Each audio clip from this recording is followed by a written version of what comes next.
Oi, galera do programa Faniquitu. Quero começar o programa, né, mandando um beijo aí para toda a galera do Rádio Revista, né, que é uma revista que eu também participo, escrevo, sobretudo educação, política, enfim, né?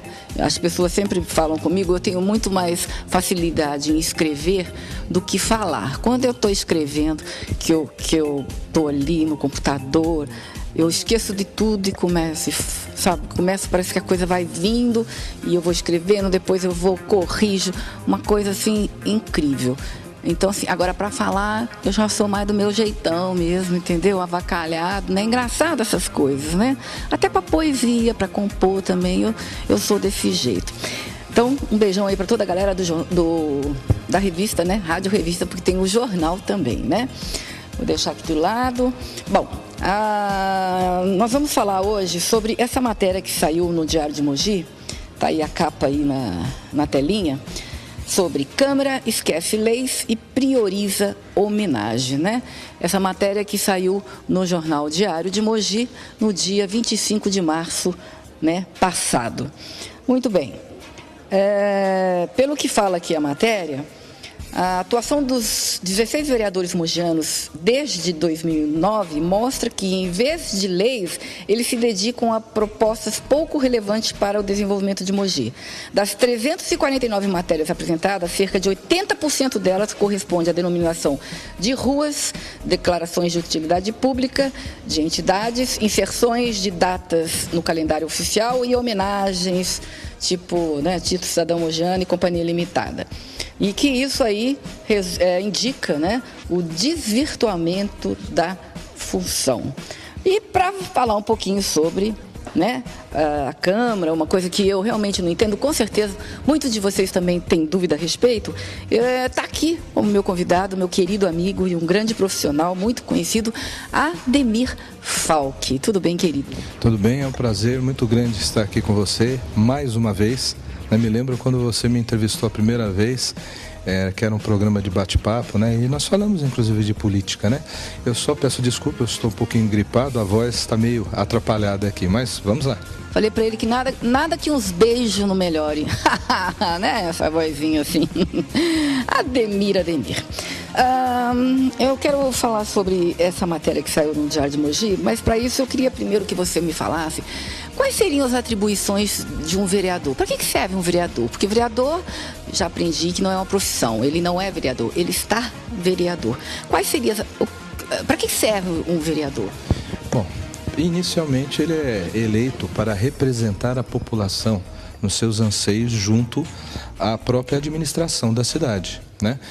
Caso você não saiba, mas lá pelos 1830 e por aí, aliás 1530, nós não tínhamos prefeitura, nós tínhamos uma Câmara que era formada por um juiz, né, local, um juiz de fora, tanto tem uma cidade de Minas que chama juiz de fora por conta disso, um juiz de fora que era designado pela coroa portuguesa e cidadãos. O engraçado, ou vamos dizer, a peculiaridade é que esses representantes do povo naquela época, eles representavam os interesses dos colonos, não da população em geral.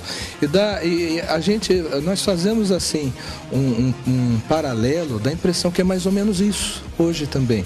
Você vê que a população muitas vezes se manifesta em favor ou em detrimento de alguma coisa para que o vereador que é representante dele se manifeste e, na verdade, a maioria hoje, eu não digo todos, né, acabam representando interesses maiores ou particulares e não da população.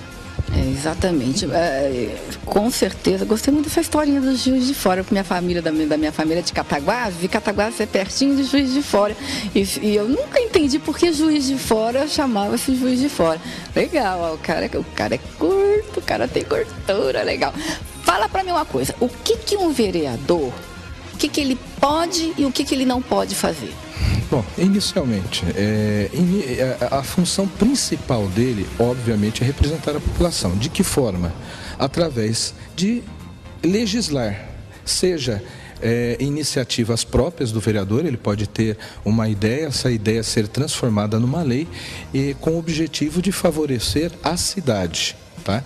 E também examinar as leis vindas do executivo, ou seja, do prefeito. O prefeito manda uma proposta e ele também vai analisar. Existem outras funções, tá? Mas são funções administrativas e de julgamento. Por exemplo, julgamento. A Câmara, ela pode, o vereador pode julgar outro vereador ou o próprio prefeito por alguma infração política administrativa. Nós vimos isso, não em nível de Câmara, mas nós vimos isso com o Collor, onde a Câmara dos Deputados, o Congresso Nacional, julgou e o afastou da presidência da República. E tem acontecido também em alguns municípios, onde se afasta prefeitos e vereadores. Mas é uma função atípica do Poder Legislativo de julgar a parte administrativa e o de legislar, propriamente dito. Então, deixa eu entender, por exemplo, os vereadores então fazem as leis, né? Essas leis, quem vai definir se ela vai ser aprovada ou não é o prefeito, é isso? Não. O prefeito pode mandar leis para a Câmara. Ele tem uma ideia e manda, e o vereador vai analisar essa proposta, discutir entre si essa proposta, entre os próprios vereadores, e vão aprovar ou não. O próprio vereador pode apresentar também uma lei, que também vai ser discutida. Existe uma tramitação aí legislativa que ela é um pouquinho mais complexa, mas basicamente é isso. Tanto o vereador como o prefeito podem mandar propostas de lei ou para depois serem aprovadas pela Câmara. São aprovadas por voto, seria no caso? São, em geral, por voto não secreto, ou seja, público, né? Que é o ideal, né? Porque dá licença, né? Esse negócio de debaixo dos panos tem que assumir as coisas, a postura, né, que tem. Um exemplo muito claro, muito antigamente aí, os presidentes da Câmara eram escolhidos entre os seus pares, ou seja, um dos vereadores, e os votos eram secretos. Nossa, o que se via é uma coisa absurda. E hoje não, hoje na Câmara de Mogi, aliás, na época eu era diretor-geral lá, foi tirado essa questão do voto ser secreto para a escolha do presidente da Câmara. As pessoas têm que se apresentarem, né? Tem que assumir o que pensa, como pensa, né? O que é isso? Tudo em cima do muro, não dá certo, não. Bom, através dessa matéria aí no Diário de Mogi, foi constatado, então, que a Câmara Municipal está deixando, pelo que a gente lê, está deixando de cumprir suas obrigações, certo? Ou seja, que a Câmara não está cumprindo o papel dela. O que você achou? Por que essa produtividade tão baixa da Câmara? Eu costumo dizer que isso realmente é uma falta de preparo daquele que é eleito. E não é um preparo de cultura, é preparo para ser vereador. Ou seja, para discutir as leis. Você, quando verifica após uma eleição, você vai encontrar desde um vereador eleito, que é uma pessoa humilde, como também um médico, como um empresário. Isso ocorre. Mas, embora eles tenham conhecimento, cada um no seu ramo ou da sua vida, né? Mas ele não tem o conhecimento de como ser um representante da população. E isso envolve especialmente a parte jurídica. Então, muitas vezes ele pode chegar lá e falar, não, eu vou legislar pedindo que o prefeito construa um prédio para poder abrigar crianças com câncer, idosos. E as coisas não são bem assim, ele não pode fazer isso. Por quê? Porque ele gera uma despesa para o município. O município é representado pela prefeitura e, obviamente, a prefeitura é que vai arcar com esse custo. Nós que arca, né? Nós. A prefeitura, através dos impostos, recebe os impostos e vai arcar com esse custo. Mas quem está com o dinheiro na mão é o prefeito e ele é o administrador. O vereador é o legislador, então ele não pode simplesmente falar, prefeito, vá gastar onde eu quero. Não pode. Então, é por isso que eles falam nessa reportagem que eles estão um tanto que castrados na questão de legislar, que muitas coisas são de iniciativa do prefeito, mas as coisas não são bem assim. Mas eles não... E quem fiscaliza o prefeito? Não é o vereador? Não está entendendo isso, caramba. Exatamente, é a função fiscalizadora do vereador, mas é outra coisa. É se saber se tudo que é gasto, de acordo com o orçamento do município, está sendo gasto de forma correta. Lá na sua casa, né? Eu não sei quem é que toma parte das finanças, mas que seja o casal, né? O seu marido chega e fala: você gastou nisso, você presta contas. Então, normalmente, aquele que está com um cofre na mão é que presta contas para o outro. Então, é isso que acontece. Mas o prefeito presta as contas para o vereador? Para os vereadores? Sim, e para a população. Por exemplo, se eu quiser lá e que ele preste contas para mim, ele é obrigado a prestar conta para mim? Ou para qualquer indivíduo que for lá e querer saber o que entrou, o que saiu? Você pode pedir até documentado isso, uma certidão específica do que você quer saber. É direito constitucional. Né? Agora, existe uma lei que determina que o prefeito, todos os anos, preste contas do orçamento da municipalidade durante cada trimestre, inclusive. Tá? Então existe essa prestação de conta, que é uma coisa pública, tá? E mesmo assim, se você precisar, você pode pedir uma certidão específica no que está sendo gasto isso e aquilo, sem nenhum custo, inclusive esse pedido de certidão. E você acha que os vereadores fiscalizam o prefeito adequadamente? Olha, dentro da legislação, você verifica muito que dá para fiscalizar. Aí entra o despreparo que eu lhe falei. Por quê? Essa prestação de conta, ela é contábil e uma contabilidade pública. E às vezes o vereador não entende. Então ele vê todo aquele número, mas não compreende o que está ali. E aí é que o vereador acaba pecando por isso. Por quê? Porque ele não tem um pessoal adequado para lhe explicar o que significa aqueles números. Te dou um exemplo. Cada vereador, o que eu estou falando é de todas as câmaras do Brasil, não é só de Mogi, isso acontece em todas. Mas em Mogi das Cruzes, o vereador tem 5 assessores. O que é a primeira coisa que esse vereador faz? E é natural que isso aconteça. Após as eleições, ele vai pegar o cabo eleitoral, o melhor cabo eleitoral dele, vai colocar como assessor, não é isso que você vê na Câmara, você sabe disso. Vai colocar uma outra pessoa que é muito amiga, mais 2 que ajudaram na eleição também, e você fecha isso daí. São poucos os vereadores, por exemplo, que têm um advogado como assessor. São poucos. E os que têm, às vezes, não é um especialista. Por exemplo, aliás, eu não conheço nenhum advogado, nenhum vereador que tenha, por exemplo, um contador, tá? Que vá dar essa condição. Mas espera aí, na Câmara tem. Não, a Câmara tem o setor financeiro da Câmara Municipal. E muitas vezes esse setor financeiro ajuda o vereador, mas é diferente de você fiscalizar a sua obrigação individual, os seus olhos junto com as pessoas que você tem ao seu lado. Então você, por exemplo, tem 5 assessores, você pode ser um médico, mas você não conhece a contabilidade pública. Você quer propor uma lei, mas você não sabe se pode propor dentro desse ambiente enorme jurídico que nós estamos vivendo. Então, se você não tiver um advogado, eu vou dizer para você mais, um advogado da área. Não adianta eu colocar um advogado excelente criminalista para ele analisar uma questão legislativa. Ele vai ter dificuldade. O mundo hoje, a legislação a todo momento está se alterando e a pessoa precisa ser especialista. Então, o que acontece? O vereador com 5 assessores, o vereador ou mais, como acontece em outros municípios, né, com toda uma estrutura, ele não sabe legislar. Ele pode ser um excelente médico, ele pode ser um excelente advogado, mas não é daquela área, né? Ele pode ser um excelente empresário, mas ele não é um excelente vereador. Por quê? Porque ele não se preocupa em ter uma assessoria adequada para prestar esse serviço tão importante que é o de representar a população. Para você, como seria o perfil de um bom vereador, então? Responsável. Saber que ali ele está realmente representando a população.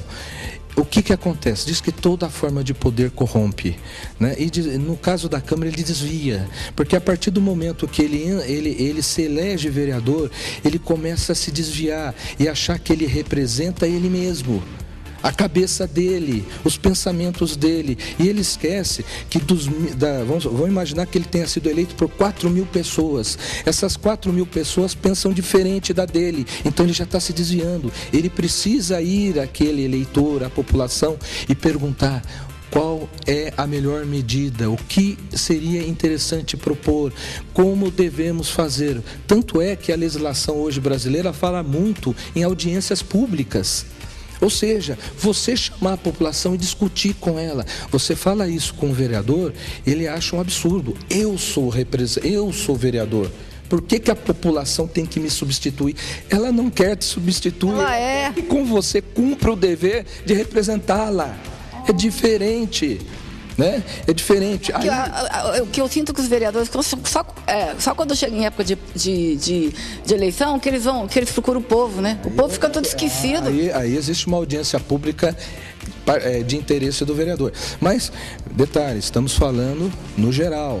Eu não posso generalizar, pessoas têm as suas exceções, né? Aí o que acontece? Vamos fazer audiências públicas. Chega lá, gente, o projeto é assim, assim, assim, assado. Alguém tem uma sugestão? Olha, tal. Existe participação da população, no mínimo pelas entidades. Aí vem um com uma sugestão, mas olha, será que isso não era bom? Aquele, não é? Tá, não, estamos anotando. Tá, anotou, tá. Aí vai para o projeto. Nenhuma dessas sugestões entra no projeto. Nada. Então, aí se faz a consulta pública para dizer que fez. Né? Nós tivemos duas audiências públicas, se é que dá para chamar assim, né? Sobre zoneamento, por exemplo, que foi um negócio absurdo. Então, esse negócio do zoneamento até está aqui na minha pauta, né? Essas mudanças. O que a gente sente que essas mudanças feitas pelos vereadores é tudo com o interesse de uns, de outro, cara, porque sei. As últimas foram confessas pelos vereadores. Né? Nessas audiências, se é que podem ser chamadas de audiência, eu tomei a palavra e falei: isso aqui é brincadeira, isso não é uma audiência. O que fizeram? Apresentaram propostas para regulamentar comércios irregulares. Eu nunca vi isso. Também não, estou passada. Estou lá com a minha oficina mecânica, estou dando um exemplo. Oficina mecânica, estou trabalhando lá não pode, naquele local tem casa, tem residência, tudo. Procurei o vereador pediu ao prefeito e o prefeito mandou a mensagem regularizando aquilo que é irregular. Pergunto, isso não é sobrepor o interesse público perante o particular? Dá licença. O particular acaba... Aí aquele coitadinho que quer com um salão de cabeleireira, ali não pode. Tá, não pode. Tá bom. Então eu vou procurar outro lugar. Ele procura outro lugar, vai colocar, às vezes vai achar um aluguel mais caro, tal, e põe, e segue a lei. Com que cara que essa pessoa fica quando vê uma proposta de alteração de zoneamento para regularizar uma atividade que já funciona lá, não se sabe por que não houve a fiscalização, de forma irregular? Dá licença. 1, 2, 3. Tô passada. Isso foi falado. Inclusive, esses cidadãos que eu reputo, tenho o maior respeito por eles, que estão funcionando irregularmente, estavam também, eles foram lá para, olha, gente, justificar. Olha, eu não tinha um outro lugar, aquele lugar era o ideal, o terreno era da minha família, eu precisei colocar lá. Mas é aquela pessoa que foi procurar o local correto. Então você acaba achando que a irregularidade é normal. Mas né? Não é, não deveria ser, mas acaba sendo. Então a gente já começa... Tantas outras coisas no nosso país. Exatamente. Então o que acontece? Né? Fechando aquilo que eu estava falando de audiência pública. Se faz audiência pública não é para ouvir o povo. Não é para deliberar, não é para ter sugestão. Cada vereador que apresentou proposta teve 3 minutos para falar para cada uma dessas propostas. Então, se o vereador tinha 3 propostas, ele falou 9 minutos. E cada cidadão, para falar das 27, tinha 3 minutos só. E detalhe, nessas reuniões foi normal a pessoa chegar, olha, só vim aqui para saber o porquê que foi feito tal coisa, isso. 9 vereadores sentados, pois não, a pessoa vai sem resposta. Isso não foi audiência pública. Então, isso que eu ia falar para você. Outra coisa, eu percebo que quando é comunicado, é muito meio que em cima da hora. Acho que não tinha que ser comunicado bem antes.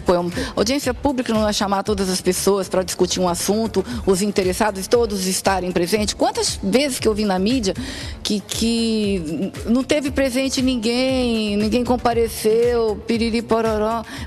Acho que tem essa divulgação também, precisaria, parece que às vezes dá a impressão, para eu que estou vendo, que estou lendo, que não tem nem interesse direito para que as pessoas compareçam. Não sei, cara. Eu acabei de falar, o poder corrompe ou desvirtua? Desvirtuou a vereança. É muito simples.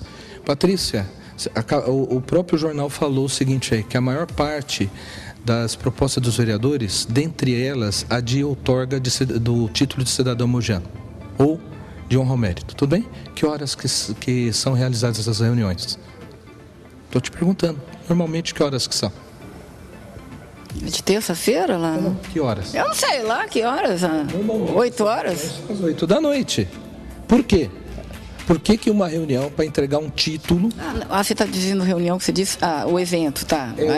O cerimonial, tá. Agora eu entendi a pergunta. Título, são sessões solenes. Que horário que é? 8 horas da noite. Não é isso? E por que esse horário foi escolhido? Às 20 horas da... Por quê? Por quê? Por quê? Por quê? Não sei, gente. Todas as pessoas têm condições de ir. Quem estava trabalhando, dá tempo de chegar em casa, tomar um banho e encher o plenário. Pergunto, que horas que marcaram a primeira audiência do zoneamento? A tal de audiência lá que falaram que era audiência, né? 3 da tarde. Eu pergunto, é muito simples. Por que existe um número muito grande de entrega de honra ao mérito e de cidadão mogiano? Embora muitas pessoas mereçam, mas você pode colocar 10% nisso aí, hein? O resto é tudo para puxar saco, para puxar voto, para puxar outras coisas mais. Muito simples. E por que na época de eleição existem muitos títulos sendo entregues? Porque é um instrumento eleitoral que acaba sendo feito disso. Porque você enche aquele plenário, ou se não encher, vai ter um bom número. A família de quem você outorgou o título vai ser eternamente agradecida. Os parentes e as pessoas que gostam daquela pessoa vai ter a sua visibilidade, e isso não vai ter um efeito na eleição? Claro que vai ter, com certeza. Assim como eu fiz uma entrevista recentemente com o Dr. Luiz Davi, lá da Câmara, da Prefeitura, que eu também falei para ele que eu achava um absurdo o vereador que está se reelegendo, que ele acaba utilizando a Câmara também como instrumento para fazer o trabalho dele. E até eu ainda falei assim, sabe, Odemir? Precisava dar uma olhada, fazer um levantamento. Nessa época de eleição deles, a conta do telefone, principalmente. Estou falando mentira? Você quer mais ainda? Olha como é coincidência. É tudo coincidência, viu? Tudo. Ninguém faz na Câmara, na Câmara não, os vereadores no Brasil inteiro. Ninguém faz assim por má fé, é tudo coincidência. O que aconteceu no jornal? O jornal falou títulos honoríficos e nome de rua. Quando você dá um nome de rua, você acaba tendo a família toda agradecida. Se é uma família grande, também agradecida. Essas pessoas, depois você liga e fala, olha, eu estou aqui para uma reeleição, você me ajuda? Essa pessoa que teve o nome dado a uma rua de um parente que lhe era caro, ou que recebeu um título honorífico, vai falar, não, Patrícia? Na boa, Ademir, boa, cara. Você já tinha pensado nisso? Cara, eu já pensei nisso e na minha cabeça, juro por Deus, cara, eu sei, mas eu fico pensando, será que as pessoas pensam isso? Porque o voto é secreto. Vou falar, eu ganhei o título de cidadão mogiano pela filantrópica, social e educacional, né? Nessas áreas. E eu não votei no vereador que me deu o título. Eu não votei. Uai, não tem vergonha de falar isso não, uai. Mas, Patrícia, é muito simples. Num rol de 100%, quantas pessoas você acha que foi igual a você? Porque a gente sempre acha que as pessoas são iguais. Não, mas gente. vamos imaginar. Agora eu já não sei dizer. Acho Olha, que... de 100%. Vamos imaginar que 10 entenderam por bem ajudar esse vereador. Já acaba sendo um instrumento que o candidato que está lá fora não tem. Nossa, eu nunca pensei nisso, cara. Percebe? Que seja o candidato que está lá fora, que é uma pessoa correta, que vai fazer a campanha dele e tudo, ele não tem esse instrumento. Eticamente, a Câmara deveria... Aí está, ó. Você fala tanto em fazer leis, uma lei ética, que em ano de eleição não se outorgasse títulos honoríficos e nem apresentasse nome de ruas. Já que eu falei do Bertolli, eu não vou ser injusto. O senhor conhece um baixinho chamado Dr. Péricles? Amo de paixão, minha paixão, adoro, lindo, fofo. Dr. Péricles aprovou uma lei na Câmara que fala sobre, que ele brincava muito, que eram as piscininhas. O que é? São caixas que são feitas no solo das casas a serem construídas, onde houvesse o armazenamento de água de chuva. Isso em 2003. No sul do país já é usado isso em todos os lugares, é obrigatório. Nós temos uma lei aqui, é aplicada? Nunca vi. Também não. Nunca vi, tá? Então, existe sim, por exemplo, você é um doce também, o ex-vereador Cetiro Nami. Falecido. Não, ai, matei ele sem querer, desculpa aí. O título agora de cidadão mogiano, porque embora vereador há muito tempo, ele nunca teve o título de cidadão mogiano. Ele representava a população. Um homem honesto. O que ele fez? Aí tem uma particularidade, vou contar rapidamente para você. Ele fez uma lei proibindo que houvesse queimadas nas áreas rurais e urbanas do município. Antigamente, o que se fazia para limpar um terreno? Mete fogo. Antigamente? Hoje não poderia, porque tem multa, graças à lei do Nami. Mas ainda... Você sabe o que aconteceu uma vez comigo? Estava eu na minha casa no sobrado, muro alto, terreno embaixo. O dono do terreno carpindo lá, metendo fogo, e eu com a mangueira lá em cima do muro. E chamei a prefeitura, chamei o bombeiro, porque não pode. Aqui, ó, esse cara aqui, ó, que é o ministro do esporte, o ex-ministro Orlando Silva, né? Que ele também, que o cara ainda deixou o cargo após denúncia de desvio de dinheiro, corrupção, caramba, quatro. Quer dizer, o cara vem aqui, recebe título de cidadão pra quê, hein? O que ele fez pra cidade? Puro puxa-saco. Esse é o efeito eminentemente político. E aí corre o risco esse diploma que é dado para alguém que merece estar no mesmo nível de quem foi acusado de corrupção. Você menospreza o título mogiano, a honraria. Posso te dar uma historinha, sem citar nome? Determinado vereador se elegeu e antes da eleição, 2 meses antes da posse, do começo do ano, estava no finalzinho do ano, ele liga, na época, para mim, e fala: doutor, eu preciso de uma certidão. Certidão? Tá, pois não, do quê? Não, de quanto eu vou ganhar, porque eu quero tirar um carro. Mas pera um pouquinho, eu não posso dar essa certidão? O senhor ainda não é vereador, não tomou posse. Não, mas não dá para escrever aí que eu vou ganhar tanto? Vereador, não pode. O senhor ainda tem que tomar posse. Bom, qual o fim desse vereador? Primeiro, lá no meio do caminho, pediram a cassação dele por pegar dinheiro dos funcionários que trabalhavam com ele, com os assessores. Então ele tirava o dinheiro e isso foi comprovado. Na época, inclusive, eu assessorei a comissão que opinou pela cassação. Foi para o plenário, não foi cassado. Mas o que aconteceu? Rabo preso. Mas o que aconteceu? Depois que ele deixou de ser vereador, acabou o mandato dele, ele não foi reeleito e o povo usou o voto para não reeleger. Ele teve uma surpresa, foi preso. Porque houve um processo criminal que ele foi preso e ficou preso por conta desse problema que ele teve na Câmara Municipal. Então, como é que você descobre o mal-intencionado? Antes de entrar na Câmara, ele já estava mal-intencionado. Então, eu prefiro imaginar o seguinte: infelizmente, são 2 coisas. O vereador, ele está despreparado. E segundo, muitos se desviam da ideia de representar o povo. Ele acha que ele está representando a si mesmo. Eu queria falar com você sobre esse excesso aí de transformação de entidades tipo assim, para entidades públicas, entendeu? Todas essas, sei lá, de repente até algumas realmente merecem, né, passar a ser entidades públicas, mas todas realmente merecem, né, essa transformação? E quais os benefícios em se transformar?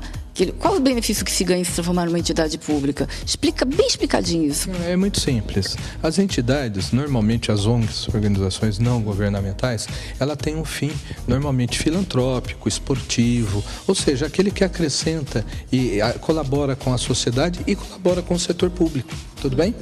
Então, existe uma regulamentação, seja em nível federal, estadual e municipal. Uma entidade que quer trabalhar com o setor público federal, então ela precisa ter o que a gente chama também uma espécie de utilidade pública, tá? Que é chamada Organização de Interesse Público, ou CIP. Em nível municipal também tem um regramento, por exemplo, em Mogi, se não me fala a minha memória, precisa ter 2 anos de funcionamento, existe uma possibilidade de ter só 1 ano, mas com reconhecidamente pela população, pelos trabalhos que foram feitos. E o objetivo é justamente isso, poder fazer algum tipo de convênio, de parceria com a administração pública, porque senão ela não consegue. E vamos imaginar uma instituição séria, tudo bem? Tranquilo? Tipo, lá, como é que fala ali atrás, a PAI. A PAI já é considerada utilidade pública em todos os níveis, não precisa falar por quê. E ela recebe recursos e outros benefícios de todas as entidades, seja União, seja o Estado, seja o município, né? E por isso, né? É porque eu ouvi falar que tem até escola de samba aí que tornou entidade pública, meu. Eu falei, pô, cara, que é isso? Eu ouvi falar. Nós entramos na questão cultural. Será? E aí é o papel do vereador. Não é que... Mas quem define que vai virar uma entidade pública? É o vereador. É o vereador? É o vereador. Se um vereador propor e numa votação todos entenderem que aquela entidade é de utilidade pública, eles aprovam a lei e essa lei dá essa condição para essa entidade. Olha o papel do vereador como é importante, não se pode pensar pequeno. Então, os benefícios Nós dois. Vamos pensar aqui, vamos fazer uma novelinha? Vamos. Ô, vereadora, tudo bem? Pô, tem um pessoal lá, ó. Sabe, o Grêmio lá, Chapéucoense lá, não sei daqui. Então, tem um monte de gente lá, já foram campeã. Vamos colocar como... 1000 integrantes. Tudo 1000 integrantes. Depois a gente faz campanha lá. Vamos lá? Vamos. Depois, quando vai receber verba da prefeitura, eles vão bombar, tá certo? E não vão bombar? Só de te representar aqui já me dá raiva. Ai, dá raiva, cara. Isso dá raiva. Vamos fazer uma novelinha? Qual o vereador que vai votar contra? Vou sair daqui muito triste. Cabisbaixo. Volto a dizer, deixar registrado. Isso é no Brasil inteiro. É no Brasil inteiro. Não é só a Câmara de Mogi, não é a Câmara de São José. Sim. Você quer pior do que ir para Oktoberfest com carro, veículo da prefeitura, igual aconteceu em Salesópolis? Vamos tirar um pouquinho o foco de Mogi, né? A vereadora lá pegou um pessoal, foi para o Oktoberfest lá com o pessoal, com um veículo da prefeitura. Foi caçada? A princípio, não. Aí a população ficou muito brava, o pessoal chegando à eleição, sabe o que eles fizeram? Suspenderam ela por 60 dias. Ela deixou de ser vereadora por 60... Isso não existe, gente. Ou caça ou não caça. Nem do mensalão, quanto exemplo. Temos até o deputado aqui também. Quando a pessoa deixa o cargo, né? Exatamente. Depois volta. Mas ali entrou como uma questão de um processo contra esses políticos. Eles não foram caçados. Né? No caso do deputado mogiano, ele renunciou. Então, mas mesmo assim houve o continuismo do processo. Agora está no Supremo. Vai rolar. Tenho acompanhado. Vai rolar esse ano, nesse semestre ainda. Vai rolar. Tenho acompanhado muito na Veja. Vai rolar. Tem muita gente não querendo que role, para não prescrever, mas vai rolar sim. Eu tenho certeza que vai rolar. Muita pressão. Não tenha dúvida. Até porque foi uma situação em nível nacional, né? Eu tenho para mim o seguinte, eu acredito que todos tenham que ter direito à ampla defesa e ao contraditório. Lógico, né? Lógico. Mas é aquilo que o Rui Barbosa falava, né? A demora processual chega uma hora que ela fica injustificada, né? E ela causa um prejuízo muito maior do que o próprio processo, mas o prejuízo para a sociedade. E é o que está acontecendo. A lei ficha limpa, só agora que o Supremo em eleições municipais decidiu que ela é válida. Por que não foi feito nas eleições para os deputados? Escapamos. O Supremo deixou escapar essa oportunidade de, pelo menos, utilizar essa lei já naquela esfera. Por que será que deixaram? Demora processual? Não sei. Na pandemia a gente tem que dar um pouquinho, né? Dizer graças a Deus que agora tá melhorando bem, porque agora tá tudo vindo, né? Tá tudo sendo mostrado. Então a coisa hoje tá começando a apertar, né? Porque você imagina antes como é que era isso, hein? A imprensa tem um papel importante. O seu programa, todo irreverente igual ele é, do jeito que você é irreverente. E eu conheço você sempre muito séria. Né? Quando eu encontro, eu fico até meio sem jeito. Eu me lembro que no Akira Matsuri, você chegou lá de chinesinha, me beijou, tudo. Não é a Patrícia, tá? Porque eu sempre tive muito sério. O papel da imprensa é importante, porque a gente tem que conscientizar. Projeto OAB Vai Escola. Esse ano nós começaremos e vamos inserir a importância do voto do eleitor de 16 anos em diante. Fomos nas escolas e descobrimos o seguinte: eles estão desinteressados. Você fala em eleição, você tem título de eleitor? Eu tenho, mas eu não vou votar. É assim, né? Então, como um projeto de cidadania, nós vamos levar à escola, colocar não digo uma palestra inteira, mas uns 15 minutos para falar da importância. Garoto, vote. Vote. É o futuro, né? Exato. Precisa. Já são presentes porque são eleitores. Eles já são presentes. E ninguém se preocupa em... E a escola, né? Porque a escola seria uma matéria que deveria ser obrigatória nas escolas. Sem dúvida nenhuma. Bom, gente, nosso tempo, né? Time is over. Dá vontade de ficar conversando aqui com a Ademir, assim, né? Que ele tem muitas informações, né? Muitas coisas curiosas para passar para a gente, mas o nosso tempo já acabou, meu querido. Mas com certeza nós vamos ter outros programas, porque ele tem muita coisa interessante para ensinar para a gente, né? Muita coisa. Eu gosto. Pode dar beijo? Imagina, você acha que eu fico sem dar beijo? É ruim, hein? Deus te abençoe. Valeu. Obrigada por tudo. Sucesso para você. Gosto muito de você. O que você precisar do programa, pode contar sempre com a gente. Eu que agradeço demais. E você é uma das pessoas imprescindíveis, tá? Tico. Então vai ganhar outro beijo por causa disso.